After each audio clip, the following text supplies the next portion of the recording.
G'day friends and welcome back to Dante's Domain.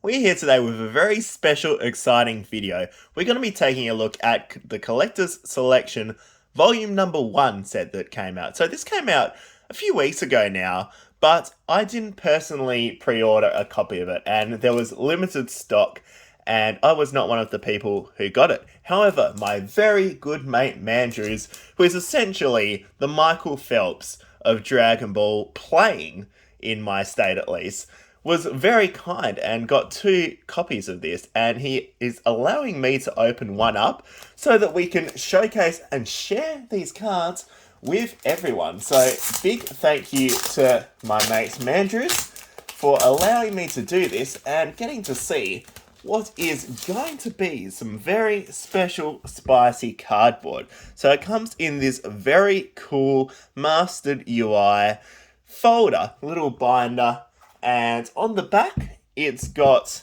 a little kind of description of the cards in it. So it tells you which were the voted cards from the booster, which were the voted cards from the promos, and then the game designers selected the rest of the cards that would be included. And we're about to see some pretty fabulous art showcased. So let us open this one up and see what it looks like without knocking the camera over, Dante. Come on, be a professional. This is just such a big binder. Let's see what this looks like inside. So you've got 18 cards in total. All of them come in the little penny sleeves and they just slot right in, so it makes for a very nice display.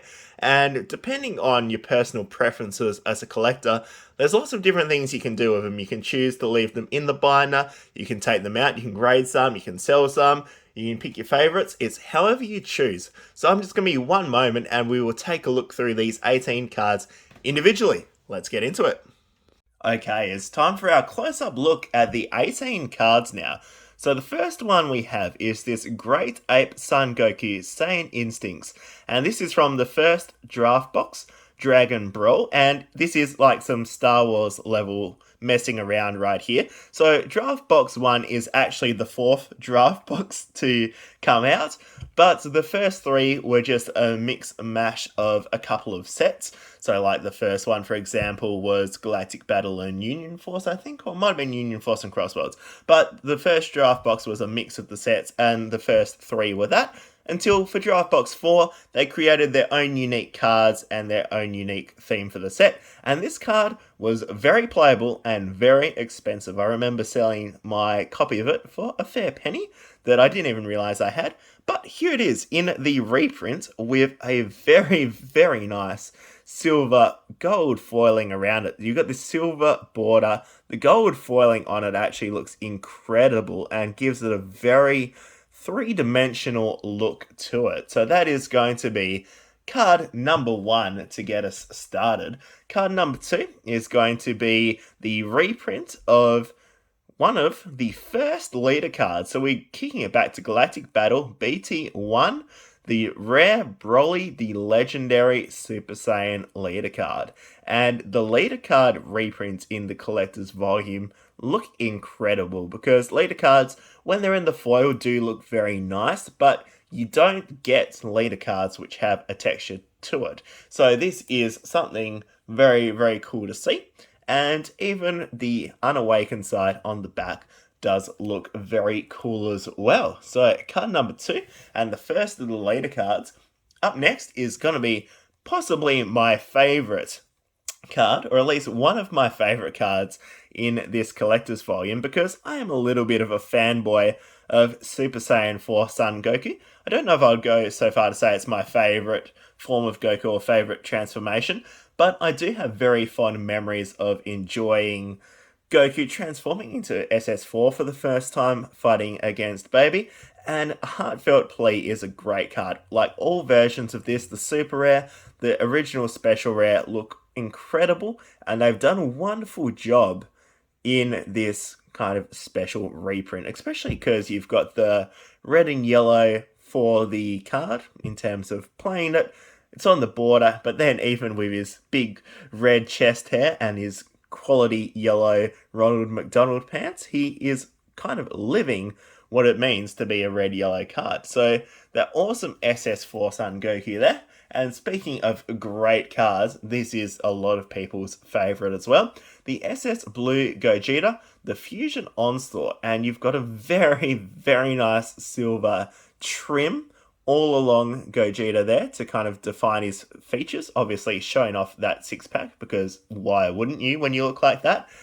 Even on his hair as well, you've got the gold, well, not the gold, the silver foiling, and then the gold shooting out to the side. But the texture on these cards does look incredible. Like I think it's the same texture that they used on the Destroyer King's Secret Rares, where you have the Margin Boo, that Arcane Absorption, and when you have that Agent of Destruction Broly. Then what is probably the best leader card you're ever going to see. We've been blessed with some very cool Vegito cards, but from a fanboy perspective, at least from my fanboy perspective, the OG Super Saiyan form is where Vegito shines, and this card looks incredible. The Fusion Warrior there.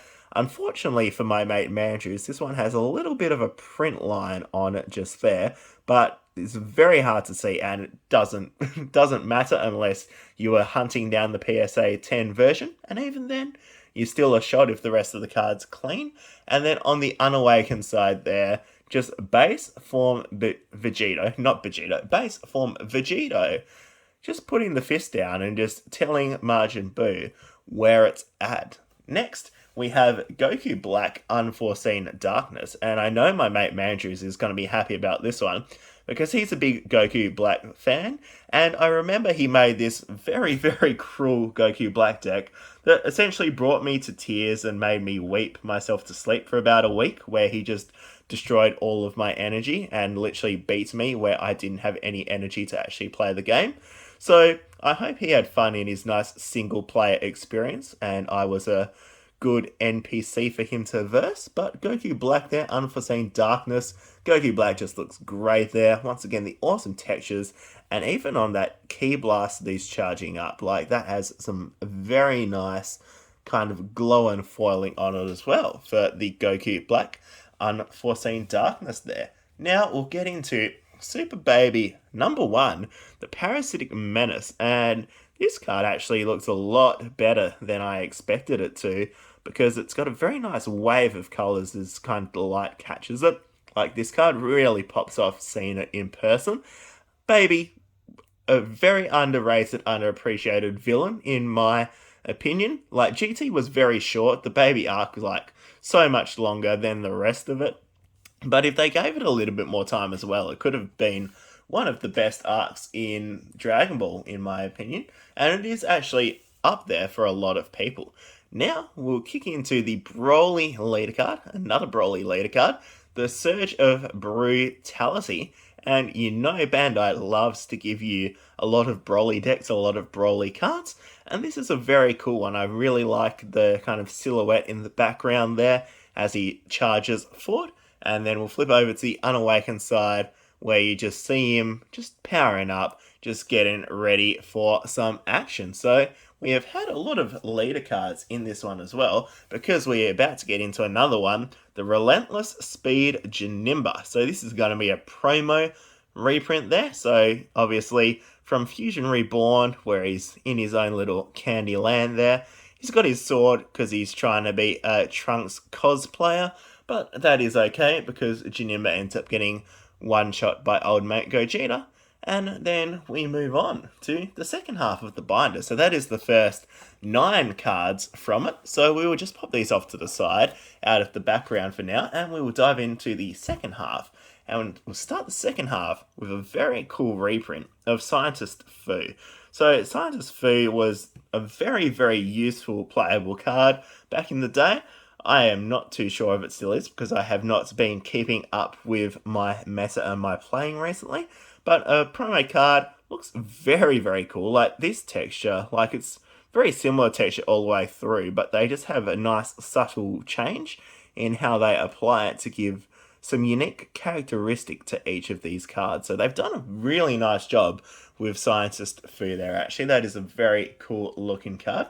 And we had Goku Black earlier, so now we're going to take a look at Fused Zamasu, the Dicey's Wrath, and you can see here the very, very nice pattern along the back. As we mentioned, they've got the kind of that very unique foil texture to it, but how they apply it there, the pattern, everything about that background looks sensational. And Fusamasu does look pretty cool there as he charges forth.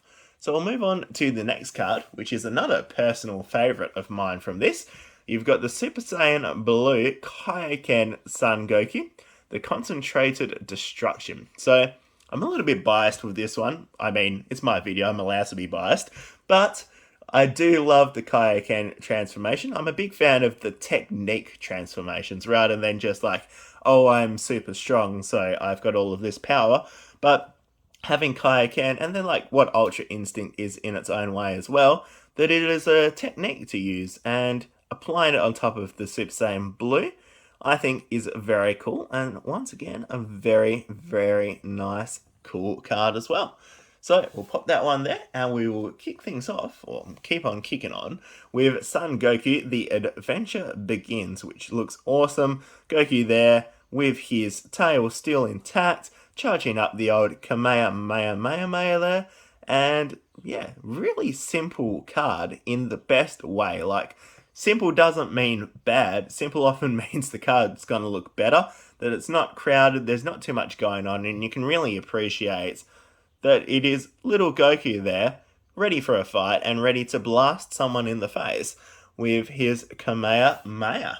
Next, we get into the iconic attack reprints, which are really cool. In Universal Onslaught, set number 9 when these came out, so the final set before we entered the Unison Warrior block, these iconic attack cards were very, very cool. But little did we know at the time that they would become a much bigger phenomenon than what we thought, because Universal Onslaught, if only we all managed to keep 1 or 2 boxes of Universal Onslaught sealed, because those have just gone up exponentially in price. But these iconic attack reprints are a really cool way for giving a nice alternate artwork, like not necessarily better, not necessarily worse, but an alternate artwork which they kind of have their own little theme to it, and it also makes them more accessible, because not everyone's going to be able to get the Universal Onslaught versions of it or open them up, but having these reprints means that if somebody came into the card game later or missed out on Universal Onslaught, then hopefully they can get themselves a set of these versions of the iconic attack rares. And there's some of these ones which I prefer, and then some of the ones where I prefer the Universal Onslaught version. And I think that's kind of the best way to do things. Just you can appreciate the art in terms of your own sense. So we've got the Ultra Instinct Goku's Kamehameha next, where once again, like that blue and silver combination does look exceptional. And we will move things on to Cell. So, always love seeing some Cell cards. I wish we got a normal like DBZ version of Cell Secret Rare or Special Rare. We had one Special Rare version in Universal Onslaught actually, but it was one of the weaker SPRs in the set, at least in my opinion. So very cool to see a nice version of Cell's Earth Destroying Kamehameha there, the very cool blend of green and silver. And once again, you can see the little rainbow in the foil there as the light catches the foil, which is very cool. Now, we have another one of them, which I do very much like the collector's edition version. The Vegeta's final flash there. Super Saiyan Vegeta just getting ready to absolutely blast someone into oblivion. You can see the anger in his expression, and you can see kind of these silver and yellow and gold kind of lines and texture just expending themselves out of his ki blast there. So very, very cool Vegeta's final flash. And then the last card of the set is going to be the Majin Buu's Human Extinction Attack, where I think both versions of this cool look awesome. I love this card in terms of, I love the song it's attached to. The Super Buu theme in DBZ is an absolute banger. I actually listen to the Super Buu theme at the gym quite often, because if you need to get a bit of adrenaline pumping, get that heart rate up, The Super Boo theme will do it to you, especially when you know, like 30 seconds after it starts playing, that the whole human race goes extinct. It's a little bit of added motivation at the gym to like actually try to get something done. So, that is going to be the 18 cards from the collector's edition.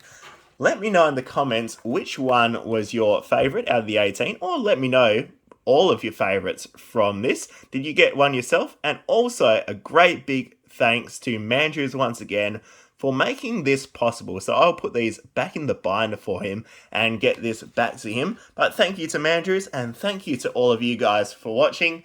Have a wonderful rest of your day, and I hope to catch you guys here next time back at Dante's Domain. Farewell.